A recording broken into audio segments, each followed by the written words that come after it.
All right, guys. Back by popular demand are two things: the state law series and Alex the dog. Alex, say hello. Okay. I just want to thank again everybody who gave me feedback on what to focus on here. And without further ado, here's state number 7, Connecticut.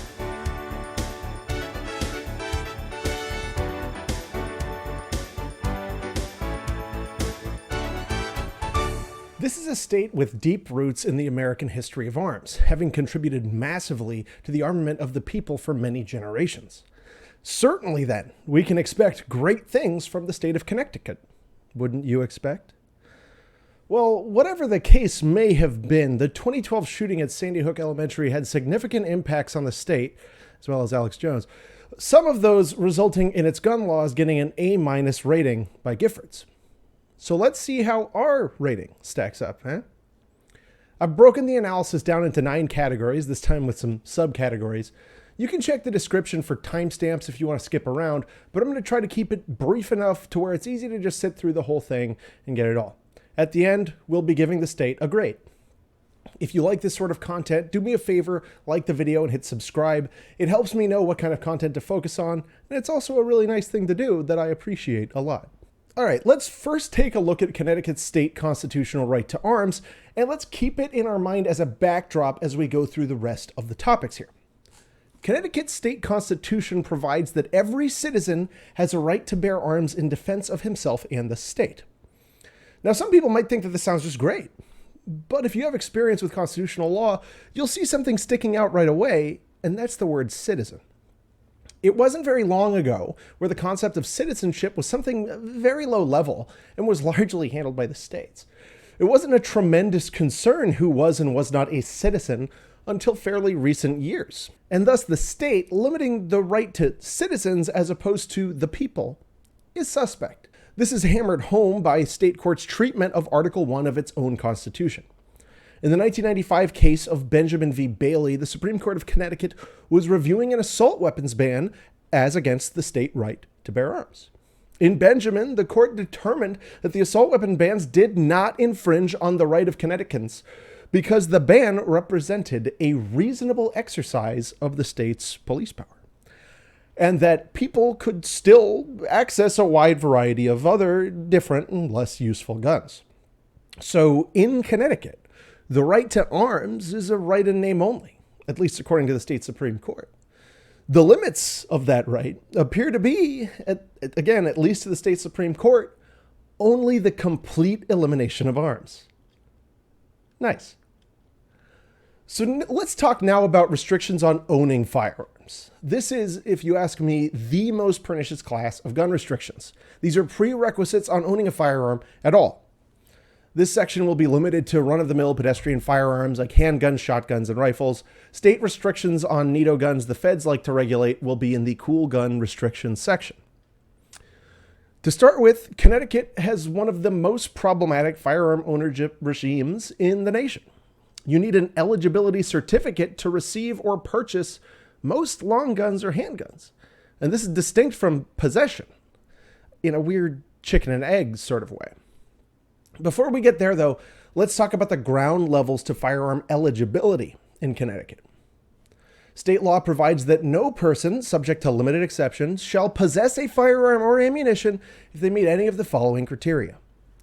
If they've convicted of a felony or a violent or intimidating misdemeanor, if they've been convicted as a child for a serious juvenile offense, if they've been in a criminal loony bin in the past 20 years, if they've been in a regular funny hospital in the last year by order of a probate court, if they're subject to a restraining order in any state or even another country involving the use of force against another person, if they're subject to a red flag order after notice and hearing, if the probate court put them in an institute for the cerebrally hilarious after October 2013 within the past 60 months, or if they had a permit before October 2013 within the last year.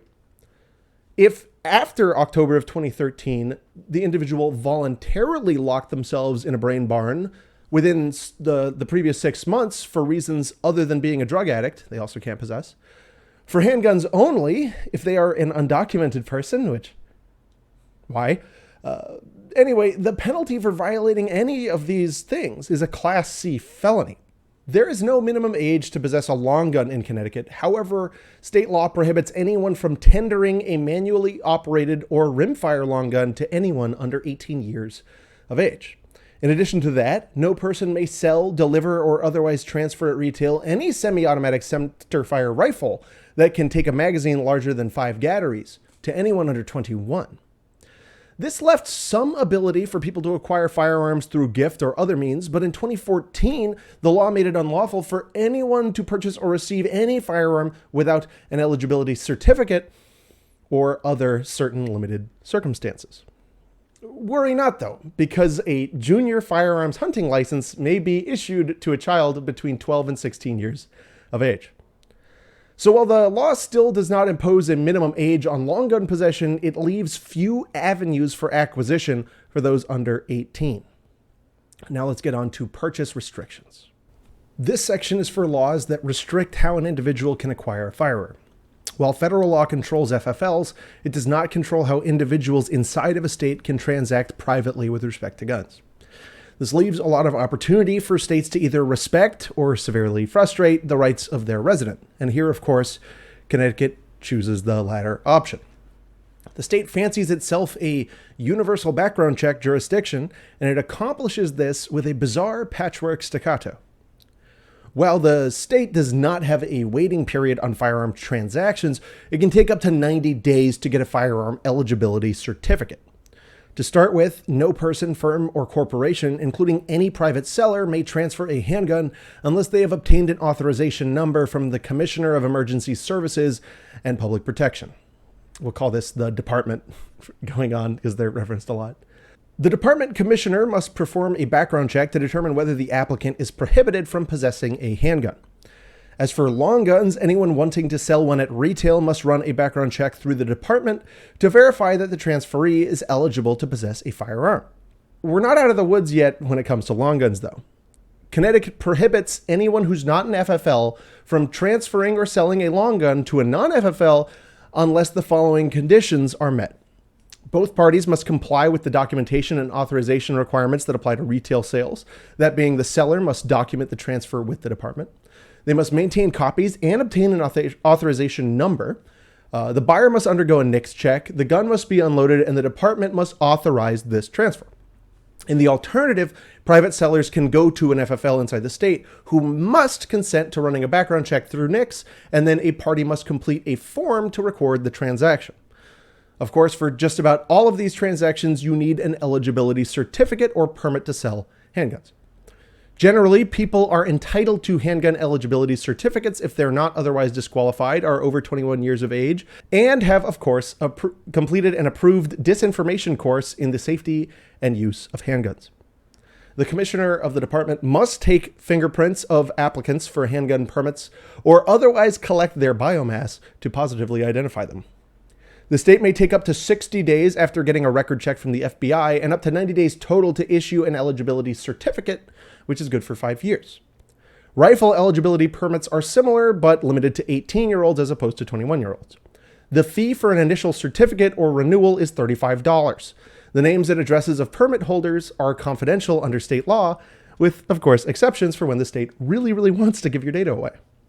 Certificates will be automatically revoked upon the occurrence of any disqualifying event, and in the event it is revoked, the department must notify you in writing, and you must deliver the certificate to the commissioner. All right, let's talk about homemade stuff.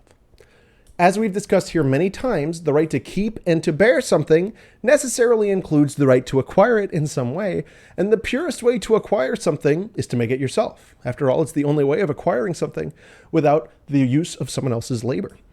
Well, Connecticut skipped this part of logical reasoning class. In 2019, Connecticut enacted Act 19-6, which is very creatively named an act concerning ghost guns. State law now forbids receiving an unfinished frame or receiver unless the unfinished receiver has a serial number and the sale complies with all of the same regulations as a pistol or revolver. Meaning, why would anyone want one? On the other hand, it can be unserialized, the unfinished frame or receiver, but the transfer must be between two FFLs or, of course, a pre-arranged surrender to law enforcement. As far as people making their own guns, such as with a 3D printer or out of cornstarch, as we often like to do, the state requires you to pass a background check, get a serial number issued from the Department of Emergency Services and Public Protection, and affix that serial number to the new gun. In addition, the state prohibits possession of unfinished frames or receivers by those who are prohibited from possessing firearms. It prohibits aiding and abetting prohibited people from making their own firearms, and prohibits making a plastic firearm that, after removal of grip stocks and magazines, is not detectable by metal detectors. That last bit is kind of one of the stupidest reincantations of the Federal Undetectable Firearms Act, and doesn't even address the stupid Liberator pistol, the worthless thing most of these states got scared of, but whatever. All right, ammo restrictions. Another obvious prerequisite to a real, well-respected right to keep and bear arms is the ability to feed them. Just as a toy without batteries, a gat without gatteries is of dubious utility. Well, since 2013, Connecticut has generally prohibited the sale of ammunition or magazines to individuals unless the purchaser has a permit and presents it to the seller. Permits acceptable to acquire ammunition include handgun carry permits, gun sales permits, firearm eligibility certificates, or ammunition certificates if present with a government-issued ID. Anyone 18 or older may request an ammunition certificate with a background check. There is a $35 fee, similar to the other ones, and an additional fee for the background check. It also is good for 5 years. In addition, Connecticut prohibits anyone from possessing or transferring any armor-piercing bullet or incendiary .50 caliber bullets. And bullet is what they use in the law, which is so great. In addition, individuals are prohibited from transporting or carrying a firearm loaded with prohibited ammunition. Unless you're a cop, of course. Firearms and ammunition determined to be contraband or a nuisance must be turned over to the state for destruction or sale at auction. The proceeds of any such sale, of course, will be paid into the state general fund. All right, now carry restrictions. Of course, the right to keep and bear arms includes bearing them. It's kind of one of the words in there. This being something states, including Connecticut, cannot seem to comprehend. The state requires anyone who seeks to carry a handgun to obtain a permit, that is, unless they are only carrying it in their own home or business. State law does not distinguish between open and concealed carry of handguns. A chief of police, warden, or selectman shall issue a handgun carry permit to a person who meets the following criteria. They have a residence or a place of business in the place they're applying. They intend to only use the handgun lawfully. They are a suitable person. They recently completed that disinformation course in the safety and use of handguns, and they have not been convicted of a felony for any of the following: criminal possession of narcotics, criminally negligent homicide, third-degree assault of an elderly, blind, pregnant, or disabled person, second-degree threatening, first-degree reckless endangerment, second-degree unlawful restraint, first-degree rioting or inciting to riot, and finally, second-degree stalking. Notice not all of those had anything to do with the ability to safely use a firearm, but whatever. They must also not have been convicted as a delinquent for the commission of a serious juvenile offense, not have been found not guilty by reason of insanity in the last 20 years, not have been confined in the funny hospital by a court order in the previous 12 months, not subject to a restraining order in a case involving the use, attempted use, or threatened use of physical force against another person, not subject to a red flag order after notice and hearing, not prohibited from possessing firearms pursuant to the mental health prohibitions under federal law, that they are not an illegal alien, and finally, they are at least 21 years of age. As for that suitable person language we talked about earlier, courts in the state that have held that it only applies to individuals whose conduct has shown them to be lacking the essential character of temperament necessary to be entrusted with a weapon. Entrusted. In addition, any person who violates the concealed weapons permitting provisions will, in addition to other criminal penalties, be stripped of any handguns in their possession. As far as reciprocity goes, it's not quite as easy as other states we've looked at. People who don't reside in Connecticut and have a permit issued by another state may apply to the state for a permit to carry a handgun in Connecticut. After all that, interestingly, Connecticut has no law specifically restricting the open carry of long guns in public, although you can probably look forward to being very heavily harassed by law enforcement if you do it in any populated area. As far as vehicle carry goes, the state prohibits anyone from knowingly having a firearm in a vehicle without a proper permit, with an exception specifically for unloaded BB guns in the trunk or locked container. There is a specific exception in state law to avoid the federal protections on traveling interstate with firearms. Basically, they require your firearm to be unloaded, that no gun or ammo is accessible from the passenger compartment in order to be protected by the state proviso as well. So you might be wondering, how do I get my guns anywhere in Connecticut, even back from buying them? Well, don't worry, there's a law for that.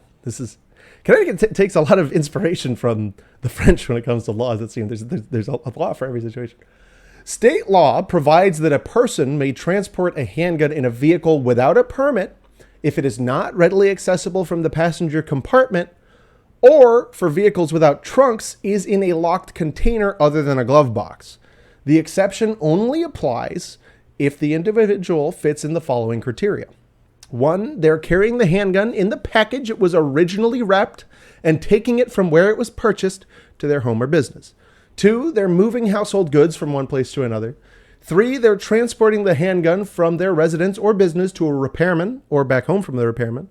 4, they're transporting the handgun for the purpose of competing, training, repair, or exhibition, as long as the person is a U.S. resident and permitted to possess and carry a handgun where they reside. 5, they're transporting the handgun to and from a testing range at the request of a handgun permit issuing authority. Or finally, they're transporting an antique handgun. Now, handguns that are left in an unattended vehicle must be secured in the trunk, a safe, or, this time, the locked glove box. Now, the law defines unattended by there being nobody over 21 inside or within enough proximity to the vehicle to prevent unauthorized access. So if your vehicle's full of responsible 20-year-olds, your gun's unattended, make sure it's locked up. State law also prohibits any person from possessing in any vehicle or snowmobile a long gun or muzzle loader while it contains any loaded cartridge, has a percussion cap in place, or when the powder pan, in the case of a flintlock rifle, contains any powder. There are some location-specific provisions as well. The state prohibits anyone not specifically privileged to do so from possessing a firearm on the property of a public or private elementary or secondary school or at a school-sponsored activity. This prohibition does not apply to firearms used in specific school-sanctioned programs in accordance with an agreement by school officials or while traversing school property for the purpose of gaining access to lands where the firearm may lawfully be used, provided the firearm is not loaded and the entry is permitted. In addition to the above, Connecticut requires an expulsion hearing for any student who did any of the following. 1, they possessed a firearm on school grounds or at a school-sponsored activity. 2, they carried a handgun without a permit off school grounds. Or 3, they possessed and used a firearm in the commission of a crime. Any pupil found to have possessed or used a firearm will be expelled for 1 calendar year, but the board may modify the period of expulsion on a case-by-case basis, because nothing quite rehabilitates a troubled kid like locking them out of school for a year and holding them back from all their peers. As far as other locations that are prohibited, they include either houses of the General Assembly, any place an officer of the General Assembly has an office, and any building where a committee of the General Assembly is holding a public hearing. Clearly, the representatives there have a lot of trust for the people in this spot. All right, now on to self-defense regulations. Self-defense is an interesting thing to discuss in this context, as it's not really a gun law, but it's closely related and all too constantly shifting of an area of the law. The thing to understand here is that the law was always designed to protect the innocent actor, the reasonable person who did not acquire a dangerous situation through any fault of their own. Over the years, courts began imposing a duty to retreat whenever somebody was attacked outside of their home. Not everywhere, but in some places. The logic there was that someone who could have possibly escaped a dangerous situation, well, they didn't necessarily have to use lethal force. This is, of course, insane because the innocent actor did not choose to be in the dangerous situation to begin with, and they shouldn't be forced to take particular actions to protect their lives and secure their bodily autonomy to get out of it. To address this, many states began passing what are colloquially referred to as stand your ground laws to correct these courtroom cock-ups. Connecticut is not one of these states. In fact, it is quite the opposite. Connecticut is in the minority of jurisdictions that actually have a state law, not just court cases, affirmatively imposing a duty to retreat before using deadly force in self-defense outside of one's own home. Thus, in Connecticut, if you are attacked anywhere outside of the home, you must exhaust options to attempt to retreat, imperiling your life during those precious few moments you may have if you wish to avoid criminal penalties. Okay, now it's time for cool gun restrictions. Here's where we'll talk about whether the state stacks stuff on top of the NFA and GCA when it comes to the types of guns the feds like to make us pay extra special taxes to own, as well as restrictions on salty weapons and magazones. Well, we've got quite a bit to cover here. Connecticut prohibits any person from possessing an assault weapon unless the weapon was possessed prior to July of 1994 and the current possessor meets the following. They were able to apply for a certificate of possession by July 1st of 1994.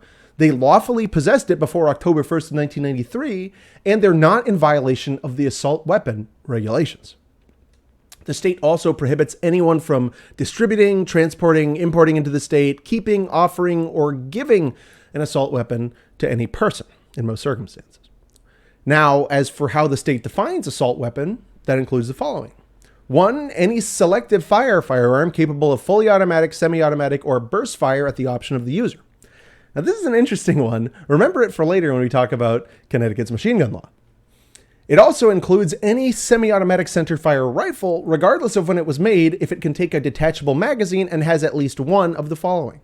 A folding or telescoping grip, any grip including a thumb hole or other stock that would result in any finger but the trigger finger being directly below any portion of the action when firing, a forward pistol grip, a flash hider, and, of course, a grenade or flare launcher.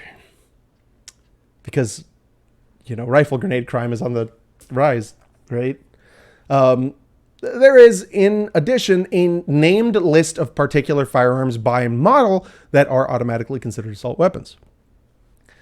It also includes a semi-automatic pistol that can accept a detachable magazine and at least one of the following features. The ability to accept a magazine at some location outside the pistol grip, a threaded barrel that can accept a flash hider, forward grip, or silencer. Who puts a forward grip on a threaded barrel? Show me them. Anyway, a barrel shroud that permits the shooter to hold the firearm without being burned, or a second hand grip. It also includes a semi-automatic shotgun that has both of the following. A folding or telescoping stock, or any grip which puts more than the trigger finger directly below any part of the action when firing. So, pistol grips and all the thumb holes and similar stuff. It also includes a semi-automatic centerfire rifle that has either a fixed magazine that can accept more than 10 rounds of ammunition or an overall length of less than 30 inches. In addition to that, it includes a semi-automatic pistol with a fixed magazine that has the ability to accept more than 10 rounds of ammunition, which, I guess is this for like AR pistol? I don't know.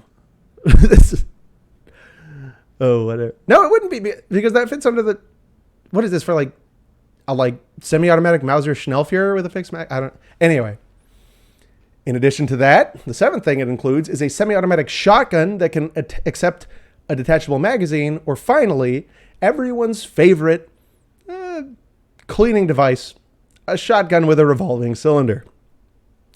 In addition, Connecticut bans a part or combination of parts designed or intended to convert a firearm into an assault weapon, and any combination of parts from which an assault weapon may be assembled if under the control or custody of one person. As for all of those firearms that were legacy assault weapons, note that Connecticut does not do grandfathering the way some states do. The state prohibits the transfer of most grandfathered weapons. State law prohibits anyone who has a certificate of possession from selling or transferring the weapon within the state to anyone except a licensed gun dealer. If you inherit an assault weapon by bequest, that being like in a will, or intestate succession, which, inheriting stuff from dead relatives, you have 90 days to apply for your own certificate of possession, or sell it to a dealer, or permanently disable it, or get it out of the state. Anyone who moves into the state with an assault weapon has 90 days to destroy it, sell it to a dealer, or take it out of the state. Military service personnel transferred to Connecticut who lawfully have an assault weapon may apply for a certificate of possession within 90 days of arriving within the state. If you are issued a certificate of possession, you can only have your assault weapon at your residence or business, property owned by another with their express permission, certain shooting ranges, and, of course, firearms exhibitions.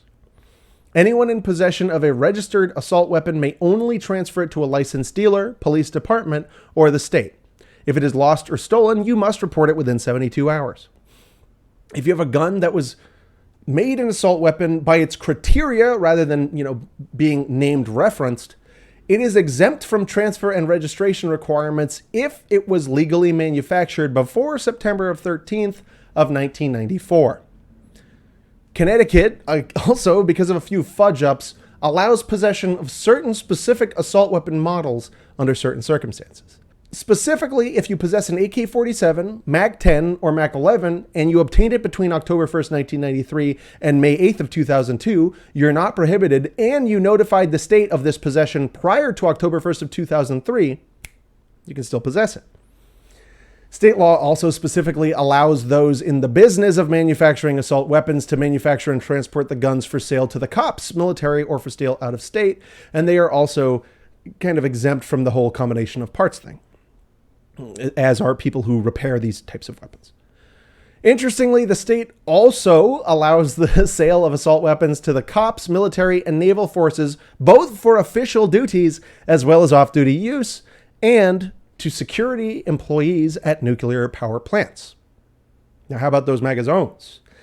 Well, Connecticut regulates large capacity magazines. This, according to the state, is any magazine, belt, drum, feed strip, or similar device that has the capacity or can be readily restored or converted to accept more than 10 rounds. If you're wondering what a feed strip is, think Hotchkiss medium machine guns. Yeah, from World War I. The definition specifically excludes feed devices permanently neutered to 10 rounds or less, 22 caliber feed tubes, lever rifle tubes, or any mags rendered permanently inoperable. Anyone who distributes, imports into the state, keeps or offers for sale or purchase a large capacity magazine is liable for a Class D felony. For previously owned mags, people who owned them prior to January 1st, 2014 must have applied to the state to declare possession of such a magazine. As for punishments, anyone who possesses a magazine on or after January 4th, 2014 and obtained it before April 5th, 2013 commits a minor infraction and may be fined up to $90 for a first offense. Subsequent offenses, and if you purchased it after April 5th of 2013, are a Class D felony. Now, there are a couple exceptions to the mag ban, of course. Cops, correctional officers, jailers, DMV employees, military folk, magazine manufacturers, and the nuclear boys may possess them. In addition, the following transfers are not prohibited. Transfers of magazines that had been declared to the state in a will or similar transfer, a transfer to the cops or to the state itself, the transfer to a gun dealer in accordance with the rules. There is a provision in the law allowing the court to suspend prosecutions of non-serious first-time offenders of the magazine ban. Fascinating that they recognize the non-seriousness of something they made a felony. Anyway, now let's talk about machine guns and what the state calls rate-of-fire devices. And I just like to get this out there first. None of the accessories that attach to normal weapons affect the cyclic rate, and thus they cannot possibly be rate-of-fire devices. But anyway, the state prohibits any person from possessing or using a machine gun for an offensive or aggressive purpose, or from giving a machine gun to anyone under the age of 16, including just for a moment for use at a gun range. So you're under 16, no fun allowed, no giggle switch. Now, possession of a machine gun is presumed to be for an offensive or aggressive purpose under the following circumstances. This is in state law. If the machine gun is somewhere not owned or rented by the person in whose possession the machine gun was found. 2, the machine gun is possessed by an unnaturalized foreign-born person. 3, it is possessed or used by a person convicted of a crime of violence in any state or federal court. If the machine gun has been adapted to use projectiles or of any caliber and has not been registered, or empty or loaded cartridges which have been or are capable of use in the machine gun are found in the immediate vicinity of the machine gun. So you might be thinking, well, can you even own a machine gun in Connecticut as a private person at all? Actually, kind of. So prior to 2013, you could own any transferable machine gun. But with the assault weapons law, select fire guns became independently illegal. So people who had them, these registered transferables, prior and were able to get a certificate of possession are good to go, kind of. But as for getting one after 2013, it has to be full auto only. Yeah, how bizarre is that? Individuals can own machine guns in Connecticut provided they are only capable of fully automatic fire and are not otherwise assault weapons. Registered machine guns must be registered with the state within 24 hours of their possession and then every year on July 1st. Now for those enhancement devices, in 2018, Connecticut prohibited the manufacture, sale, or possession of these types of devices, pump stocks, that sort of thing. The definition includes any attachment or accessory that meets the following criteria. 1. Uses energy from the recoil of a firearm to generate a reciprocating action that causes repeated functions of the trigger, such as a bump stock. 2. Things that use cranks, levers, or other parts to repeatedly pull the trigger of a firearm, such as a gat crank. 3. Something that causes a firearm to fire more than one round when the trigger is pulled and released, such as a binary system. In addition to the above, Connecticut specifically bans the possession of sale of the Barrett M82A1 Light 50, which is included in the state's assault weapons ban by name. So now on to rights restoration. We've talked a lot about how you can lose your rights, but getting them back is just as important, unless you're Connecticut. In this state, the only way firearms rights can be restored is through a pardon from the governor, something that is rarely, if ever, given. Now, let's cover the various and sundry miscellaneous provisions before we get to the grade. Interestingly, while silencers appear to be permitted, most things you could use them on will be classified as an assault weapon and banned. Connecticut has not expressly preempted local laws in the area of firearms regulations, and thus severe local regulations of firearms and ammunition appear to be possible. The state requires that the State Division of Scientific Services establish a magical firearms evidence database of useless evidence based on their CSI-informed misunderstanding of firearms. This is a computer-based system that scans discharged cases and bullets from handguns and stores the images so they can be compared to other test fires and evidence in criminal investigations. Connecticut does not impose a specific waiting period on purchases, but of course, you must still acquire a permit or certificate before receiving a firearm, which can take up to 90 days.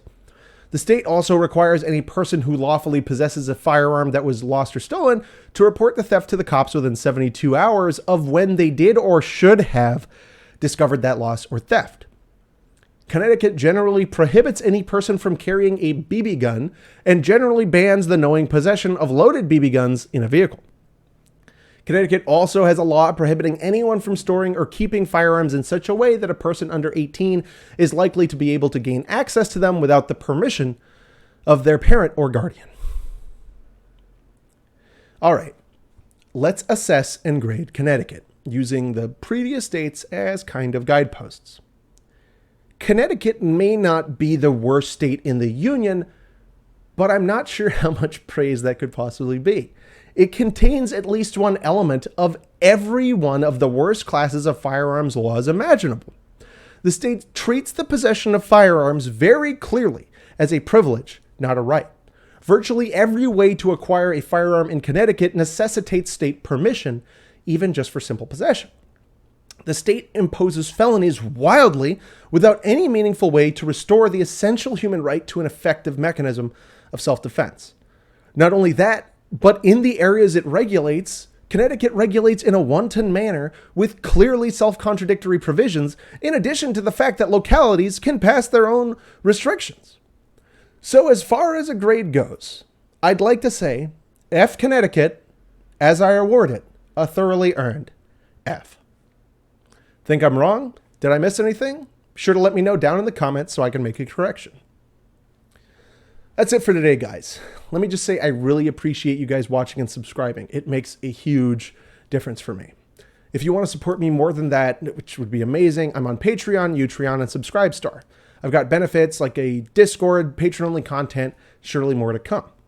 This kind of support will help enable me to make more content more regularly, which is something I'd love to be able to do.